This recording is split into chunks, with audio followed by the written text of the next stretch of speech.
Betul. Udah mulai Pak ya? Pak Yakub. Assalamualaikum Pak. Apa kabar? Apa kabar Pak hari ini? Waalaikumsalam Bu Ida.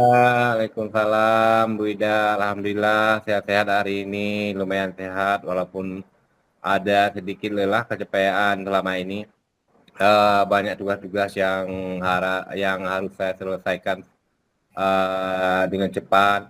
Ditambah lagi dengan masalah siswa di kelas di minggu ini. Ada yang bisa saya bantu Pak? Pak Yakub?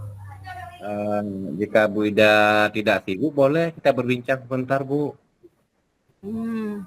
Tentu saja boleh Pak. Kebetulan saya sudah ada waktu kosong. Ngomong-ngomong apa yang Bapak harapkan dari percakapan kita nantinya Pak? Saya ingin menemukan solusi dari permasalahan saya, Bu. Mungkin setelah saya menceritakan pada Ibu Ida, saya bisa mendapat gambaran tentang apa yang perlu saya lakukan. Memangnya ada masalah apa Pak Yakub?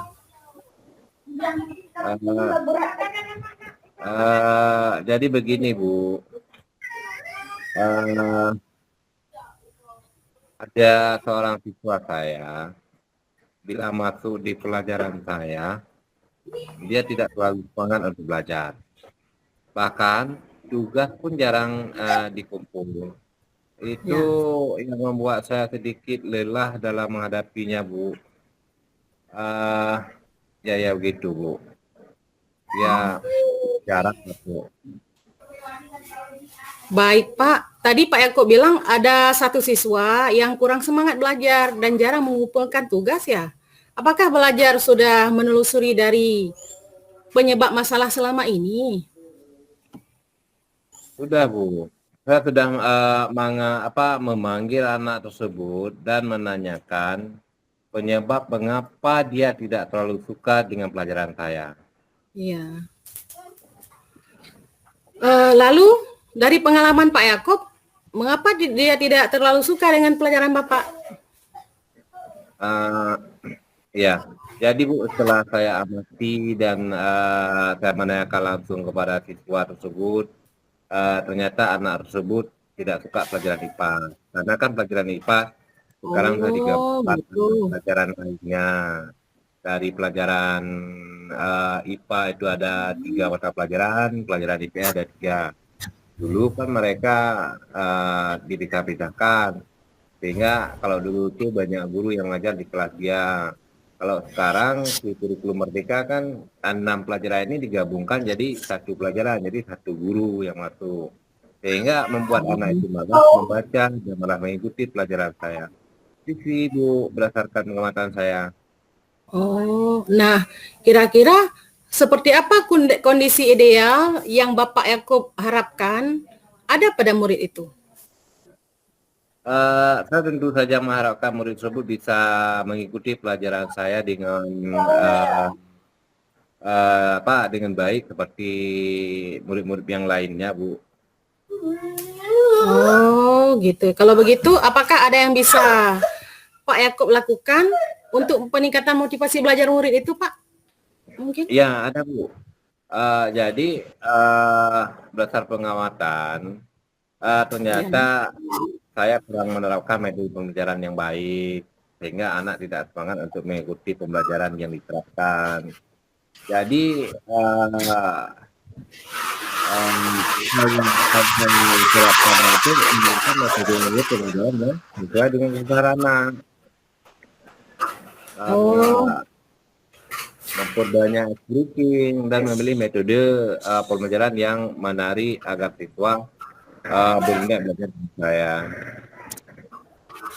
Oh, baiklah Pak. Apakah ada kira-kira metode yang pernah berhasil Bapak lakukan di kelas gitu? Ada, Bu. Jadi metode yang pernah saya lakukan adalah dengan menggunakan metode diskusi kelompok untuk menyelesaikan sebuah proyek pada pembelajaran. Jadi ini siswa berdiskusi menyelesaikan sebuah proyek pembuatan kincir angin dari pipa paralon yang menggunakan Oh. air sumur yang dialiri dari menggunakan mesin pompa Sanyu. Nah, pada saat Hmm. diskusi kelompok mereka sangat antusias dan dalam mempelajarinya. Dan pada saat Oh. presentasi seluruh siswa terlihat berjalan sesuai dengan yang diharapkan. Dan saya sudah menerapkan modul ajar yang bervariasi, Bu. Oh, luar biasa ya Pak Yakob. Jika kita rating itu angka 1 sampai dengan angka 10, menurut Pak Yakob seberapa sih tingkat keberhasilan metode itu yang menarik minat belajar? Kalau dari ranking peringkat itu, kalau menurut saya itu Bu antara 8 sampai dengan 9 Bu. Oh, baiklah. Selanjutnya, apa saja rencana yang akan Pak Yakob lakukan dan bagaimana langkah-langkahnya? Eh,